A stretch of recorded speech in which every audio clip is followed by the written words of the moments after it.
أعوذ بالله من الشيطان الرجيم. بسم الله الرحمن الرحيم. اهدنا الصراط المستقيم صراط الذين أنعمت عليهم غير المغضوب عليهم ولا الضالين. ہمیں سیدھے راستے کی ہدایت بخش، ان لوگوں کے راستے کی جنہیں تو نے انعام سے نوازا، جو نہ مغضوب ہوئے اور نہ گمراہ۔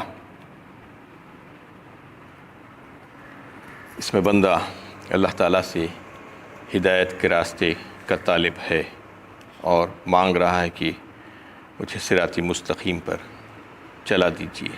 اس کا مطلب یہ ہے کہ ہدایت کے راستے کی طرف رہنمائی کرنا، راستے پر چلا دینا، منزل مقصود پر پہنچا دینا،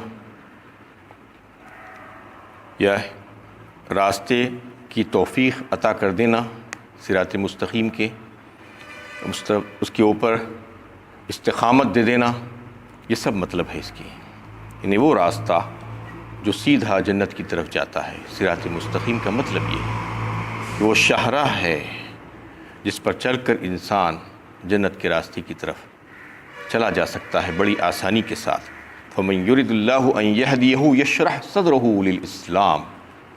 سورہ انعام 8ویں پارے میں اللہ تعالیٰ نے فرمایا کہ جس کے لیے اللہ تعالیٰ چاہتے ہیں کہ اس کو ہدایت سے نواز دیا جائے تو پھر اس کے سینے کو اسلام کے لیے کھول دیا جاتا ہے، اس کے لیے سارے کام آسان ہو جاتے ہیں۔ جنت والے اعمال اور جہنم والے اعمال مشکل ہو جاتی ہیں، اس سے نفرت کرنے لگتا ہے وہ۔ یہ راستے کی طرف رہنمائی، اس کی مثال بالکل ایسی ہے کہ اللہ تعالیٰ جب راستے کی رہنمائی کرتا ہے تو کیا کرتا ہے کہ ایک مسافر جب کسی راستے کا پتہ پوچھتا ہے تو ایک طریقہ تو اس کا یہ ہوتا ہے کہ آپ جہاں پر کھڑے ہوئے ہیں وہیں سے کھڑے کھڑے آپ راستہ بتا دیں کہ دیکھو تم جو راستہ پوچھ رہے ہو یہ فلاں ایسے جانے سے تم کو مل جائے گا، یہیں سے ٹھہرے ٹھہرے راستہ بتا دیں۔ یہ راستہ بتانے کا کام کون کرتے ہیں؟ پیغمبر کرتے ہیں اور ہادی کرتے ہیں۔ یعنی راستے کی رہنمائی کر دیتے ہیں، صرف چلا نہیں سکتے وہ زبردستی کسی کو وہ راستے پر، ہدایت کے راستے پر، بلکہ کھڑے کھڑے جو بھی محنت ان سے ہوتی ہے، جو اللہ تعالیٰ ان کے لیے مقرر فرمائے ہیں اس کے مطابق وہ راستے کی رہنمائی کرتے ہیں۔ جب اللہ تعالیٰ کسی کو صراط مستقیم پر ڈالنا چاہتا ہے، ہدایت سے نوازنا چاہتا ہے، تو ہاتھ پکڑ کر لے کر چلا جاتا ہے جنت میں۔ تو ایک دوسرا طریقہ یہی ہوتا ہے کہ آپ کسی سے راستہ پوچھ رہے ہیں تو آدمی کیا کرے گا؟ آپ کا ہاتھ پکڑ کر چلیے میں آپ کو پہنچا دیتا ہوں گھر تک۔ یہ دوسرا طریقہ ہے۔ دوسرا طریقہ اللہ تعالیٰ کا ہے کہ اس میں اللہ تعالیٰ سے مانگ رہا ہے بندہ کہ اہدنا الصراط المستقیم، مجھے وہ راستہ دکھا دیجیے جو صحیح راستہ ہے، ہدایت کا راستہ ہے اور جنت کا راستہ ہے۔ اس میں ایک نمونے کے طور پر سورہ انعام میں اللہ تعالیٰ نے یہ بات بتائی کہ صراط مستقیم تم جو مانگ رہے ہو وہ کیا ہے اصل میں۔ قُلْ تَعَالَوْا أَتْلُ مَا حَرَّمَ رَبُّكُمْ عَلَيْكُمْ أَلَّا تُشْرِكُوا بِهِ شَيْئًا وَبِالْوَالِدَيْنِ إِحْسَانًا أَلَّا تُشْرِكُوا بِهِ شَيْئًا وَبِالْوَالِدَيْنِ إِحْسَانًا وَلَا تَقْتُلُوا أَوْلَادَكُم مِّنْ إِمْلَاقٍ نَحْنُ نَرْزُقُكُم وَإِيَّاهُمْ وَلَا تَقْرَبُوا الْفَوَاحِشَ مَا ظَهَرَ مِنْهَا وَمَا بَطَنَ وَلَا تَقْتُلُوا النَّفْسَ الَّتِي حَرَّمَ اللَّهُ إِلَّا بِالْحَقِّ ذَلِكُمْ وَصَّاكُم بِهِ لَعَلَّكُمْ تَعْقِلُونَ۔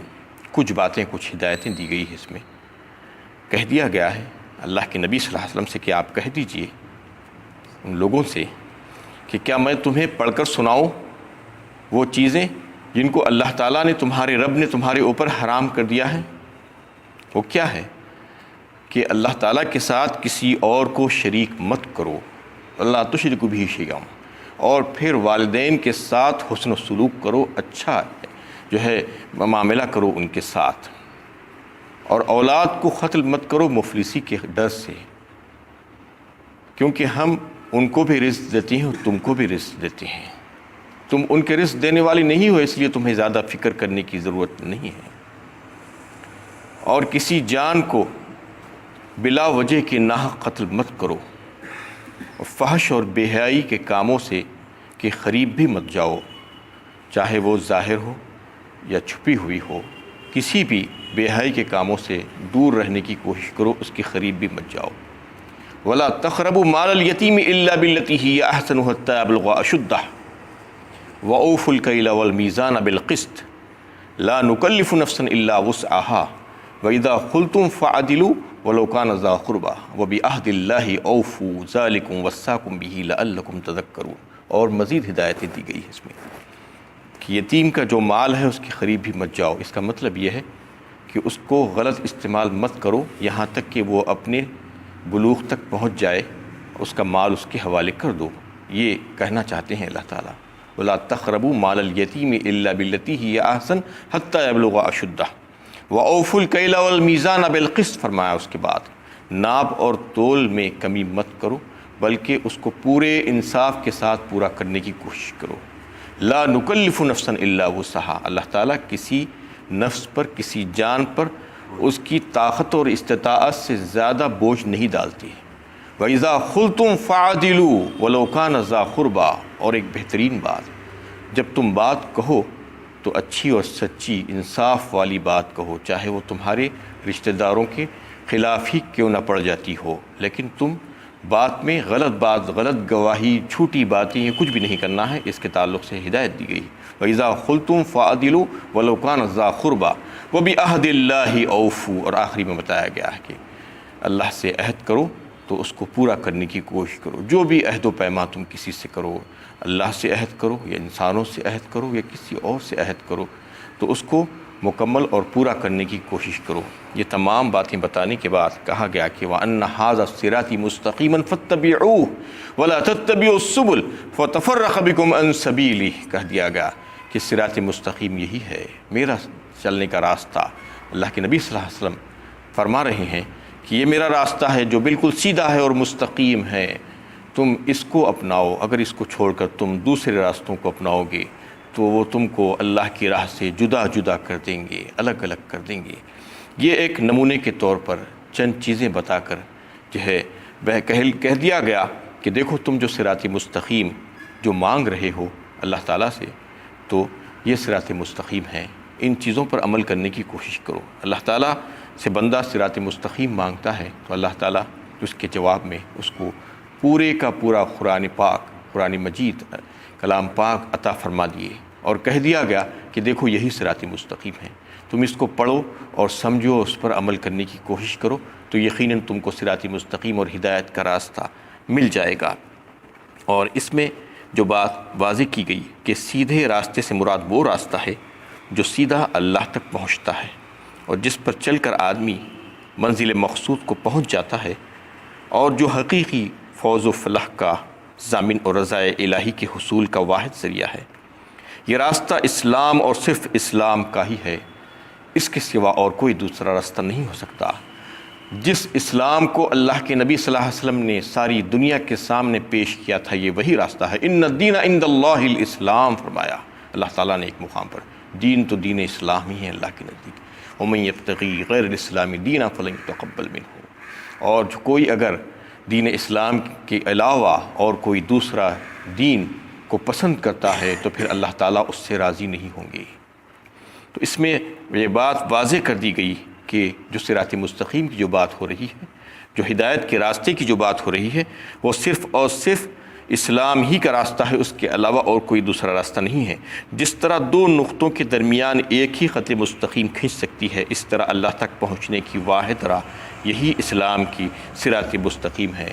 یہ بالکل واضح بات ہے کہ اگر دو پوائنٹس لگا کر آپ اس میں ایک لکیر کھینچیں گے، اسٹریٹ لائن، تو دو پوائنٹس کے بیچ میں ایک ہی لکیر آئے گی، 2 3 4 5 نہیں آئیں گے، ایک ہی لکیر آئے گی، اور اس کے علاوہ جو ہوں گے وہ سب کے سب غلط راستے، غلط لائنیں ہوں گی۔ اس کے لیے اللہ کے نبی صلی اللہ علیہ وسلم نے ایک مثال دے کر بات سمجھائی تھی کہ ایک لکیر کھینچی، اس کے بعد اس کے آزو اور بازو جو ہے بہت سی لکیریں چھوٹی چھوٹی کھینچی، ٹیڑھی میڑھی، اور یہ بتا دیا کہ یہ جو سیدھی لائن ہیں یہ سیدھی لکیر جو ہے وہ صراط مستقیم ہے، شاہراہ ہے، اللہ کی طرف جانے کا راستہ ہے، یہ اللہ کی جنت کی جانے کا راستہ ہے۔ اس کے علاوہ دائیں اور بائیں جو راستے تم کو جو نظر آ رہے ہیں وہ اس پر شیطان بیٹھا ہوا ہے، وہ تم کو کھینچ لے گا اس پہ، اگر تم وہ راہوں پر جاؤ گے تو تم کو جو ہے جدا جدا کر دے گا، یہ واضح کر دیا گیا۔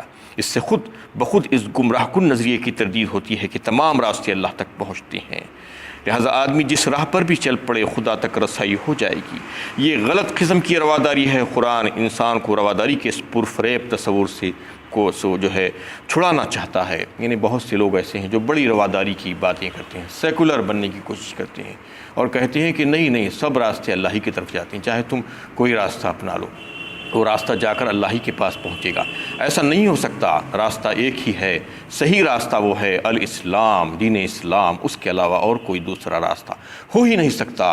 دین حق دین اسلام ہے۔ اسلام کو شاہراہ سے تعبیر کرنے میں دین حقیقی کا تصور بھی مضمر ہے کہ یعنی یہ دین مذہبی مراسم کا مجموعہ نہیں ہے بلکہ ایک طریق زندگی ہے، ایک وے آف لائف ہے، ایک پوری زندگی کا طریقہ اس میں بتا دیا گیا ہے کہ انسان کو کیا کرنا چاہیے، اس کی صبح و شام کیسی ہونی چاہیے، اس کا کھانا پینا کیسا ہونا چاہیے، اس کی کمائی کیسی ہونی چاہیے، اس کا خرچ کیسا ہونی چاہیے اور اس کی عبادتیں کیسی ہونی چاہیے، یہ تمام باتیں اس میں بتائی گئی ہے۔ یہی ایک پورا اور مکمل طریقہ ہے جو اللہ تعالیٰ نے اس کو عطا فرما دیا ہے۔ اب اس کے بعد جو ہے جو بندہ مانگتا ہے صراط الذین انعمت علیہم، کون سا راستہ، یعنی جو راستہ مانگا گیا تھا وہ راستہ ہے جس پر آپ نے انعام کیا ہے، جن لوگوں پر آپ نے انعام کر کے جن کو آگے بڑھا دیا، جن کو پسند کر لیا، وہ راستے پر ہمیں چلا دیجیے، یہ بندہ دعا مانگ رہا ہے۔ تو وہ کون سا راستہ ہے؟ من یطیع اللہ ورسول فاولئک مع الذین انعم اللہ علیہم من النبیین والصدیقین والشہداء والصالحین وحسن اولئک رفیقا، سورہ نساء 5ویں پارے میں اللہ تعالیٰ نے اس کو واضح فرما دیا کہ جو اللہ اور اس کے رسول کی اطاعت اور فرما برداری کرے گا تو پھر اس کو جو ہے وہ انعام یافتہ لوگوں میں اس کو شامل کر دیا جائے گا۔ انعام یافتہ لوگ کون سے ہیں؟ 4 گروہ اور 4 زمرے اللہ تعالیٰ نے اس میں واضح فرما دیے اور گنا دیے ہیں۔ سب سے پہلا زمرہ اس کا جو ہے انبیاء کا ہے، اس کے بعد صدیقین، شہداء و صالحین، یہ 4 لوگ ایسے ہیں جن پر اللہ تعالیٰ نے انعام فرما دیا ہے۔ اس کے علاوہ جو دوسرے لوگ ہیں ان کے تعلق سے جو ہے فرما دیا کہ ان کے اوپر اللہ کا غضب ہوا ہے اور جو گمراہ ہوئے ہیں۔ تو غضب ہوا اور گمراہ ہوئے کون سے لوگ ہیں؟ اس سے مراد غضب ہوا ہے، اس سے مراد یہودی ہیں، اور جو گمراہ ہوئے ہیں وہ اس سے مراد عیسائی ہیں۔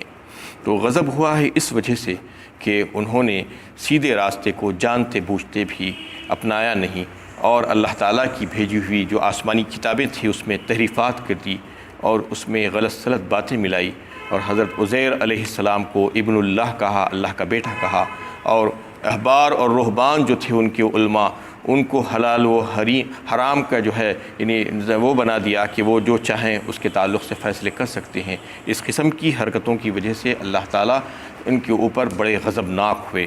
اور دوسرے جو وہ لوگ ہیں جو گمراہ ہوئے ہیں وہ عیسائی ہیں۔ عیسائیوں نے بھی جو ہے حضرت عیسیٰ علیہ السلام کے ساتھ غلو کا معاملہ کیا، عیسیٰ علیہ السلام کو اللہ کا بیٹا کہا اور ثالث الثلاثہ کا جو ہے عقیدہ انہوں نے گھڑ لیا کہ 3 میں کا ایک اللہ تعالیٰ، حضرت عیسیٰ علیہ السلام اور جبرائیل امین، یہ تینوں مل کر خدائی میں شریک ہے، یہ کہہ کر یہ عقیدہ انہوں نے گھڑ لیا تھا۔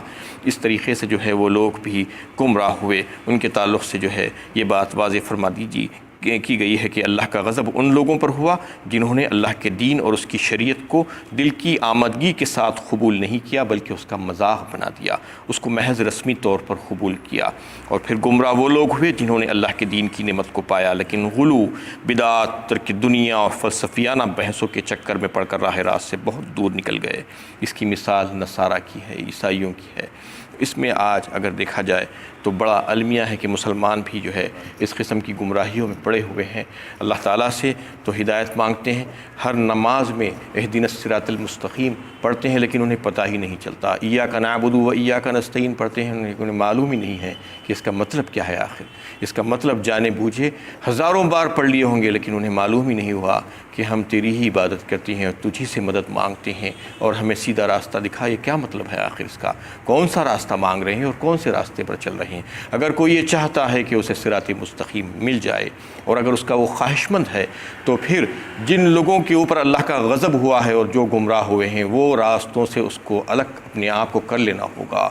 جو یہود و نصارہ ہے ان کے راستوں سے الگ کرنا ہوگا۔ ان کی تقلید کرتے ہوئے صراط مستقیم نہیں مل سکتا، یہ بات سمجھ لینا چاہیے۔ لیکن کیسی بدقسمتی ہے کہ آج اکثریت مسلمانوں کی ان کی تقلید کرنا چاہتی ہے، ان کی باتوں کو اچھا سمجھتی ہے، ان کے راستے پر چلنا چاہتی ہے اور مانگ رہی ہے صراط مستقیم۔